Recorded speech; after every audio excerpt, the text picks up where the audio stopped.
Hi, HR Nation, it's Chris Rainey. Welcome to HR Leaders, the show where we interview today's most successful and innovative HR practitioners 5 days a week. Today, we have a special guest. We're joined once again by my friend Dave Ulrich. For those of you who aren't aware of Dave's work, Dave is a speaker, author, professor, and thought partner on HR, leadership, and business. Dave, welcome back to the show. How are you? Oh, I'm delighted to be with you again, Chris. What a privilege to join you. Thanks a lot. It's been a while, but I'm glad to catch up again. How have things been for you? What have you been up to recently? That's a great question. I've been up to good and bad. The good news is the ideas are fresh. They keep coming in the HR field. The better news is our family continues to be healthy and well. We've added another grandson, which is a delight and a privilege. The bad news is my ideas grow and my family grows, so does my body. And that's the bad news that comes with it. Everybody's got their issues, and that's one of my struggles. So, yeah, I think everyone's battling with that one, Dave. Not even close, Chris. Not even. Well, congratulations on a new addition. I think we've both got new additions recently to our families, so it's very interesting times indeed. And by the way, I've been loving following you. I think last time we spoke, I know you were saying to me that you really want to put a lot of emphasis on sharing more content via LinkedIn and other methods, and I've really loved the content you've been putting out over the last sort of 12 months on LinkedIn. So just amazing insights for everyone. I'm sure everyone listening has probably been following you as well. You're very kind. I decided about a year and a half ago to post every Tuesday in the morning U.S. time a new piece. And so I've now had 60 or 70 articles that are new and new posts. And I have found that both challenging to come up with fresh and new ideas, but also really an opportunity to frame and to shape ideas that I hope have impact. So I hope people will follow that. It's we've gotten more followers, not probably as many as Chris has, but you're still beating me, Dave. Don't worry about it. I'm not trying to. This isn't a competition. But by the way, Chris, I covet your job in some ways. Because I think you have this opportunity to sit and listen to people who are so thoughtful in the field. In fact, just this morning on LinkedIn, somebody said, "Oh, HR has limitations and HR people don't get it." And I responded just before I got on the show with you, and I said, I'm seeing a very different world. I think HR is filled with thoughtful and creative and dynamic people. And not only do I see that personally, we've got some incredible data over 30 years and 90,000 people. HR professionals are acquiring more skills and more ideas. Now, as I said to this person on LinkedIn, if you want to find a bad HR person, give me a minute, I'll find one. And I could do the same with a finance person, a marketing person, an IT person, or even a professor. But there's so much innovative and creative stuff going on.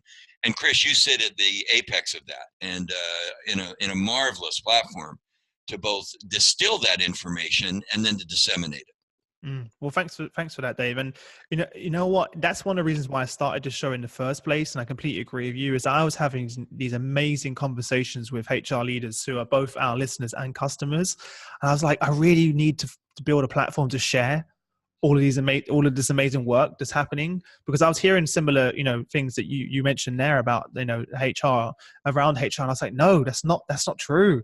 I'm speaking to these amazing organizations and HR leaders every single day who are our customers, who are doing incredible work, but no one knows about it. So I really wanted to create a platform to be able to do that. And I am very privileged to be able to do this every day, to speak to people like yourself and to share their journeys and experience to help others on their journey. So, but without people like yourself, Dave, and the other leaders that come on the show, it wouldn't exist. So thanks for... Are you finding that there's just a wealth of HR people who have passion and purpose and business acumen and just bring their best selves to work? That there is a place of it.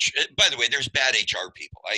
Nobody's going to deny that. There's bad everything. But what a wealth of knowledge and intellectual capital that we have within this field.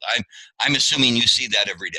Every single day, both, within our face-to-face workshops, our virtual, within the podcast, all of the conversations. I've been speaking with HR leaders, since I was 17 years old. I'm 31 now.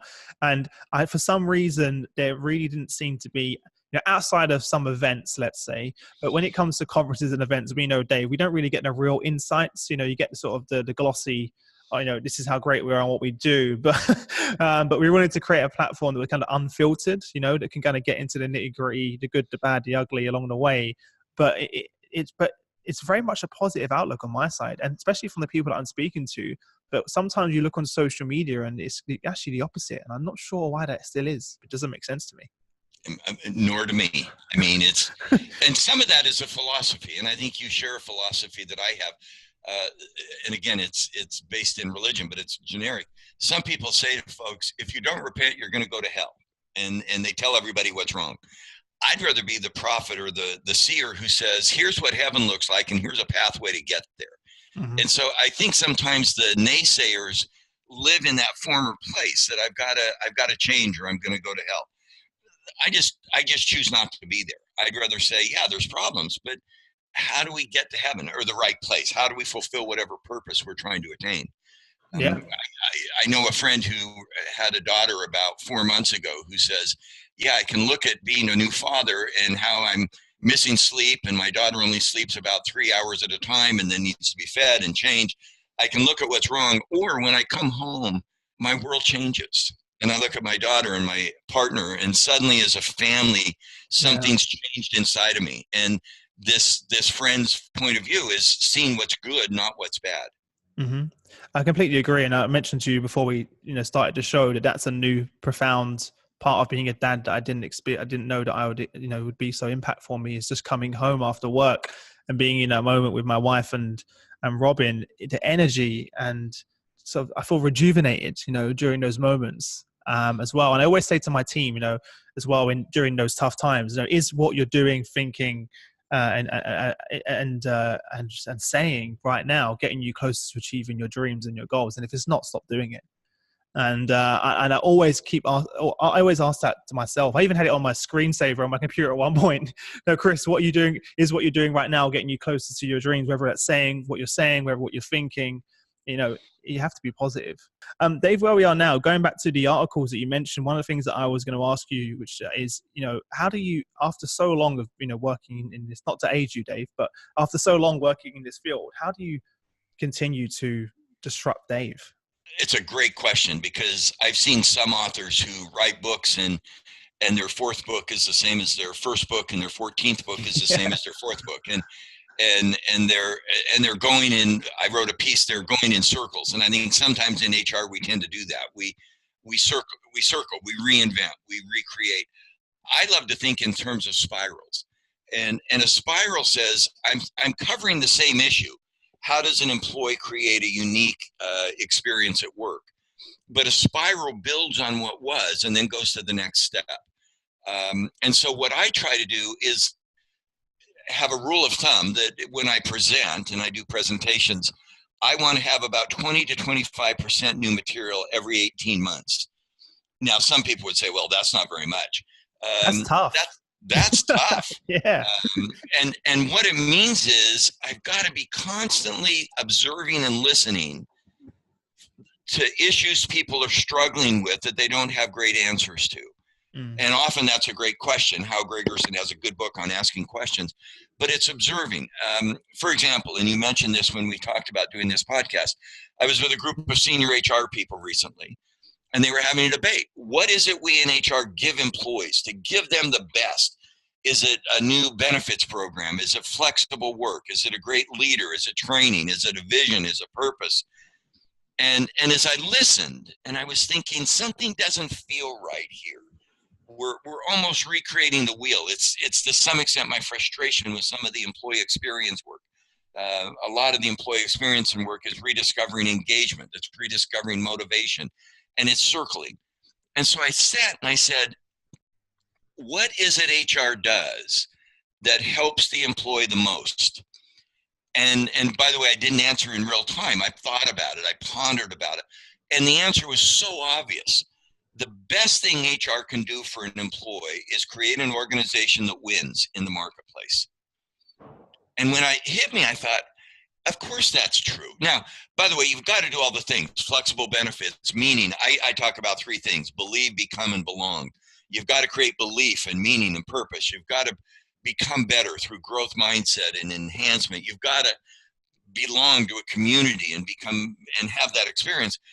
But if the organization doesn't win in the marketplace, there is no there. Mm-hmm. And so that's where I try to learn and say, What's the best experience we can give an employee? A winning organization. Because absent a winning organization, there is no there. And that's the kind of stuff that just fascinates me. And then you go, so what does that mean? What does it mean we do to create a winning organization? Well, we don't just have a belief system that's about our values. We got to make sure that the values we believe in are consistent with what customers value. Because if we create an internal DNA or value set that doesn't help us win in the marketplace, there's no organization to play in. Yeah. We've got to become better. What skills should we develop leaders? We've got to develop competencies, not just have a competency model.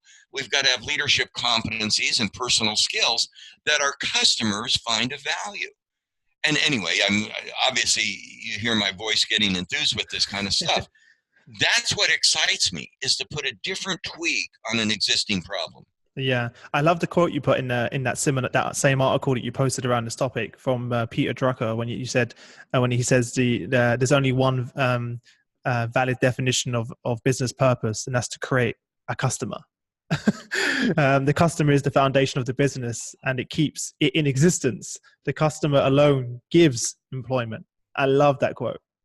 Well, and Chris, you and I have had talks over the last few years as you've built your business so brilliantly. It's not just I, Chris, and my team can do A, B, and C. By the way, you've got to be able to do A, B, and C. But what you start with is, when I look at the HR world, and we talked about that briefly, I see some naysayers. I see people recreating. I see so much that these HR people want to do to deliver value to their employees, to their customers. How do I then take my skills, A, B, and C, and enable that creation? And I think you've done that beautifully with the business you've created. Mm-hmm. It's funny because you don't realize some of the skills that you have and how important they are until you move into, I had no idea that my creative skills in terms of editing and, media production would all of a sudden, when I start my own business, become of value. There's nothing that I worked with HR leaders for the first 10 years in the previous role and never utilized that set of skills that I had, if that makes sense, Dave.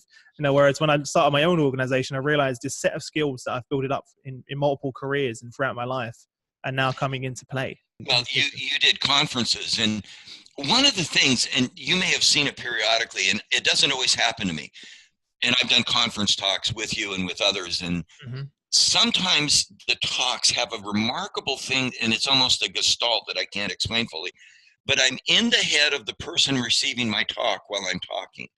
So a lot of conference talks, you say, oh, let's disrupt HR. You have 5 minutes, show 60 slides, go. and you race through it. Oh, I got through my slides. I did my talk.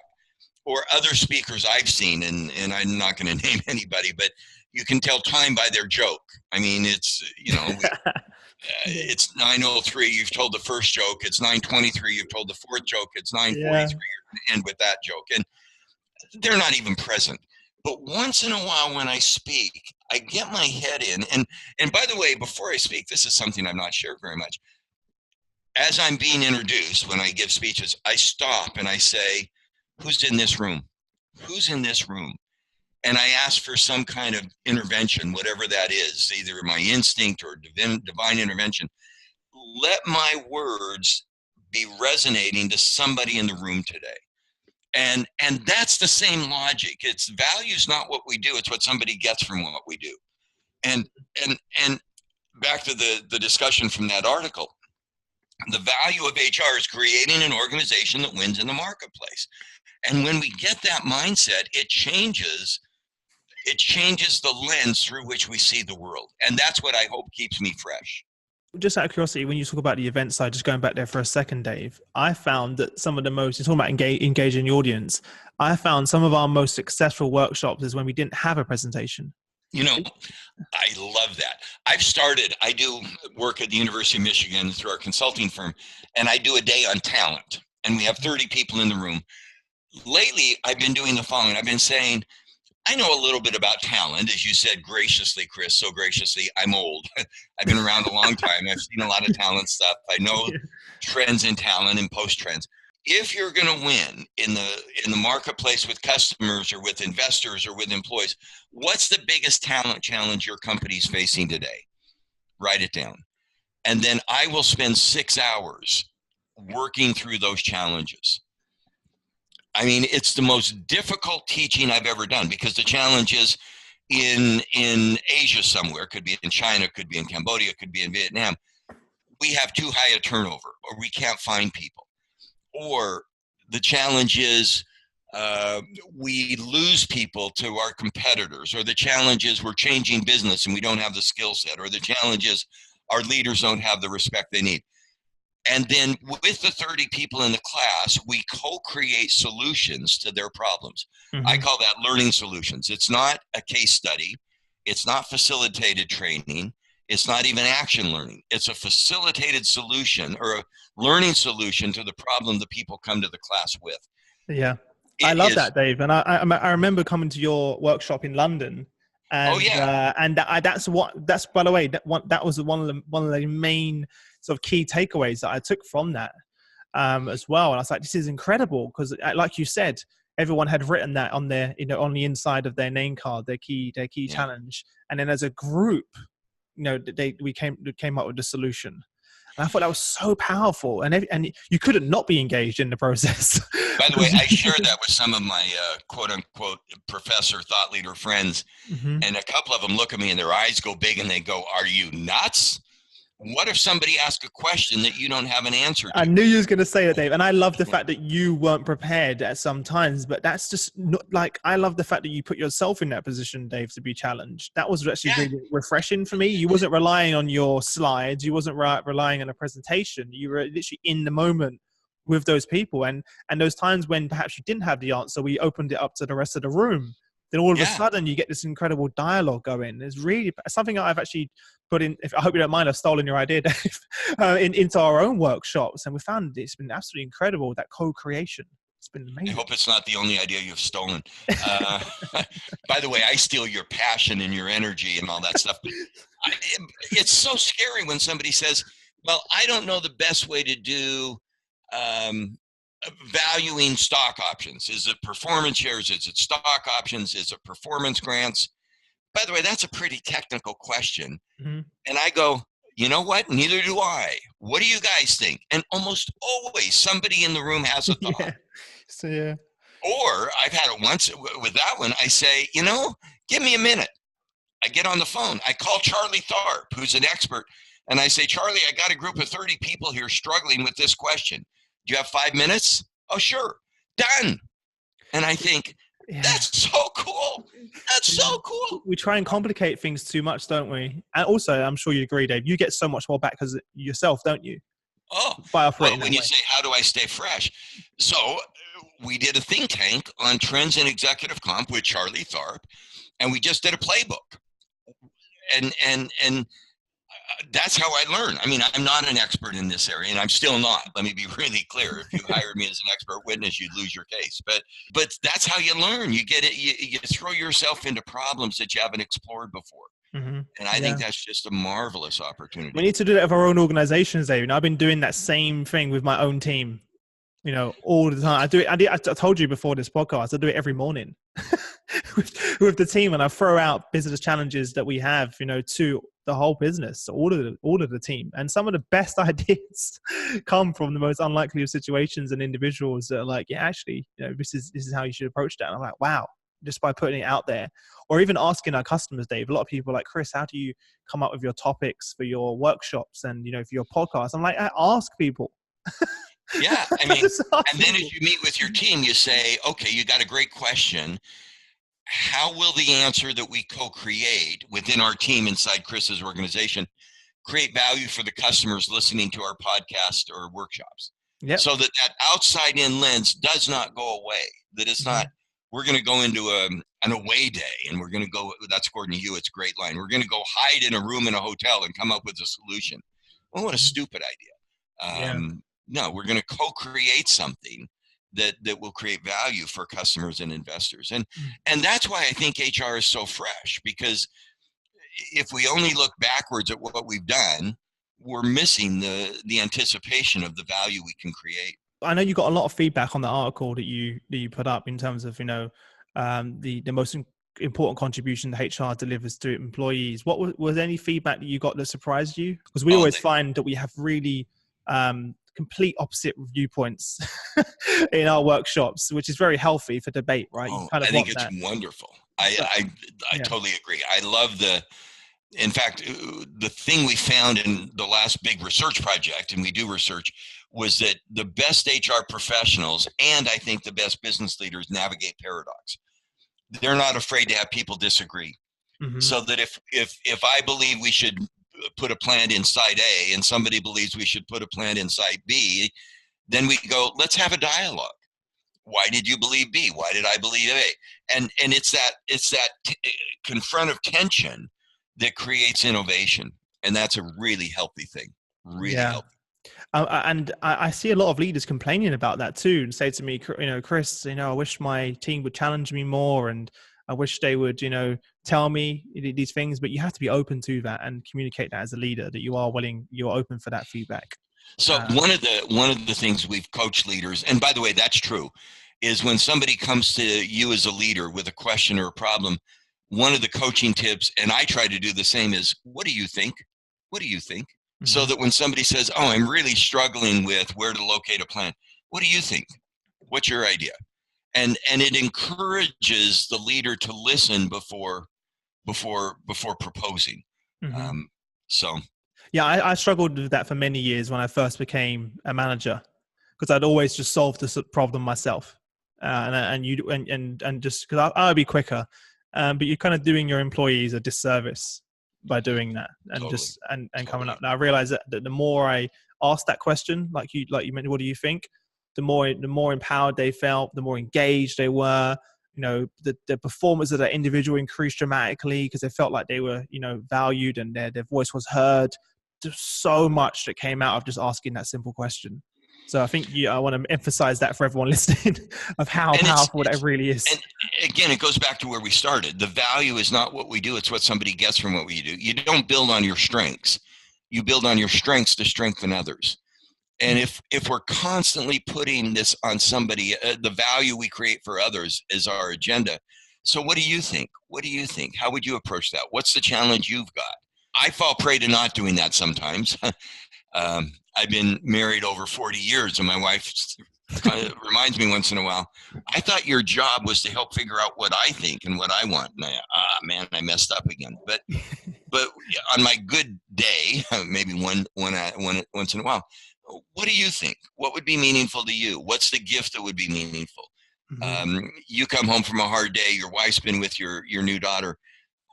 How can I support? And as you walk in that door, you go, my job here is to be supportive. My job is to listen, to ask questions, and that mindset becomes so powerful. What's the one question you get asked the most, Dave? You spoke to thousands, hundreds of thousands of HR leaders, during your time, whether it's on stage or through your book or etc. What's the number one question you get asked? Boy, that's a great question, and I'm going to ask you back, but let me answer first, so I don't say what do you think first. I'll go first. I get asked a question a lot. Great ideas. How do I do it? And let me go a step deeper so that you can think about your answer. Mm-hmm. One of the books we wrote a long time ago is my definition of learning, and it's ideas with impact. So it's a very simple definition. Most of my career has been ideas in flashing neon lights. I love being a thought leader. I love ideas. I love ideas. I love ideas. And we talked about staying fresh, not reinventing the old idea or not recreating, but reinventing and pushing. And impact was kind of an afterthought. I'm hearing more lately that ideas are accessible. And you said it. You got TED Talks, you got Google, you got your podcast, you got LinkedIn, you got Twitter. There's a lot of ideas out there. So the light that's starting to flash in bigger neon lights for me is ideas, yes, impact. How do I do it? Mm-hmm. What does this mean for me? Can I change? Can I do it? For example, and I'll finish and then listen to you. We want to build organizations that win in the marketplace. Oh, that sounds cool. Peter Drucker even said it. What do I do? How do I do that? I'm the HR person in a plant in Birmingham. I'm in a hospital. I'm in a school system. I got it. I got the idea. What do I do tomorrow? And I'm seeing more of that kind of question come up. Yeah. It's funny you say that, because that was actually going to be similar to my response and my answer as well. Because whenever we're putting together these programs, whether it's you've spoken at some of our conferences in the past and some of our smaller workshops, I always used to ask myself the same question. It's great that you hear these stories, but what does it mean for the organization? How do I go back and take that into my own business and make it meaningful and execute? And so that really, Chris, they'll say, great speakers, Chris, fantastic program you put together. What does that mean for me? How am I going to take that information and execute that in my own organization? And we heard that so much, Dave, that now we've dedicated an hour at the end of every single workshop we do, where the entire group actually comes up with a blueprint of how they're going to execute what they've discussed in their individual businesses. Great idea. Because it's great that you can spend an entire day scribbling down notes and hearing some fantastic insights. But let's be honest, and I know this from speaking to our leaders, they end up going back to the office, they get back into the data they're running of the HR organization, and nothing ever happens. That's just true. That's what they tell me on a daily basis. All the great intentions are there. They really did want to make impact, but they don't really have that blueprint of going back and doing it. But when you can create a group of individuals, Dave, that can help each other go through that process of executing it, and they're on that journey together, then it becomes a little bit easier for them, and they're much more likely to hold themselves accountable, actually, because they're part of that group, and it's much more likely to succeed as well. That's why the learning solutions is so helpful. What's your talent challenge? Let's co-create a solution, because if it's a real challenge, then you got to solve it. Or you go back, will this impact customers? Well, if it's going to cause a customer to buy more or less of our product, I better do it. One of the things I've been doing, which I love to, for everyone listening to the podcast right now, let us know. I'm going to post this on LinkedIn to get all of your insights, to hear what you guys think, because I'm sure many of you have some great answers for me and Dave. And I'd love to hear what you guys. So I'm going to copy me on them, because that's. Okay, culture is a hot word. We've been working culture for a long time. It's the word of the 2015 or 17. It's a hot word. So how do I, as an HR person, manage a culture in a team, in a plant, again, in a local operation, not big abstractions, big culture initiative? How do I do that day to day? And that's one I'm struggling with. And I hope, Chris, with your input and others' input, I think we'll find some solutions there. Yeah, we'll definitely post that on LinkedIn for everyone and see what they come up with, because I know we have an amazing community, and I'm sure, and what you're talking about is the majority as well, right? Like you just said, that applies to the majority of people in business. Oh yeah. And in fact, that's one of the dilemmas. When you get into creating strategy or you create organizational capabilities, you end up talking to a minority at some level in the organization. Exactly, yeah. And what I want to talk to is C.K. Prahalad used to call that bottom-up strategy. Mm-hmm. How do you get that disseminated? So that's kind of one of the issues we're working on over the next 2 to 3 months. And then we're going to try to do a study. Once we get that into set of hypotheses, let's go test that. And that'll be the study we'll do at the end of this year and next year. Fantastic. And before we wrap up, Dave, I know you probably get asked this question all the time, but I'm going to ask you anyway. Besides what we discussed already, what are some of the trends you think we'll see in 2019? It was interesting. A lot of people do the annual trend stuff. And I can do the same. And I can, the digital trend is coming, the experience community. What I decided to write about is not what the trend is, but how we approach the trend. So if you think of trends as content, we're going to have to work in a digital age. We're going to have agility. We're going to have collaboration experience. I'm more interested in the process. And so I did a piece on LinkedIn about how do we create hope regardless of what the trend is. And for me, the word hope is fascinating because it focuses on the future. It has where we started around optimism and what can be. So in some ways, let me take it and twist it just a little bit. I don't know for sure what the trends will be. I think we see a whole lot of those. We see nationalism. We see Brexit. We see political unrest. We have all kinds of stuff. How in the midst of whatever that trend is, do I as an HR person maintain and even more create in others a capacity for hope? And that's the thing I hope we can find as we look at whatever those technical and content trends might be. Yeah, I love that, because without that, you can have all of the other, everything else set up and all of the systems and processes in place. But unless you have that as a central component, it's not going to work, right? Well, fantastic, Dave. I really appreciate you taking the time out to join us on the show again. It's always a pleasure. I feel connected to you, and as thousands of your audience, tens of thousands do. And thank you.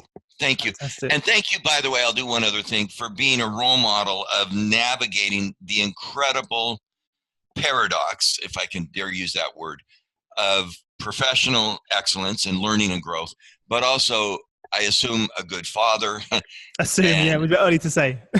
It's early, but and a very caring husband. That there is, in fact, the ability to work across multiple stakeholders in our lives and maintain some form of hope for what we can become. Fantastic. Well, Dave, before we wrap up, where can, for anyone that's listening that hasn't come across your work before, we've definitely got the new generation of HR leaders coming through. Where can they learn more about you, Dave? You know, get involved in some of your workshops and read some more of your work. Yeah, please follow me. Don't try to connecting with me as hard on LinkedIn. I've maxed out on that, but follow me on LinkedIn or www.rbl.net, results-based leadership, rbl.net, or email me. My email is dou@umich.edu. I love being connected with thoughtful people. Well, look, guys, as always, if you head over to hrdealers.com, you'll find the show notes for an episode. Everything that we've been discussing with Dave will be linked there. Links to Dave's website, his LinkedIn profile, as always, will all be there for you. Again, Dave, thank you for taking the time out to join us, and I look forward to following you in 2019 and speaking to you again soon. Sounds good. Thanks, Chris.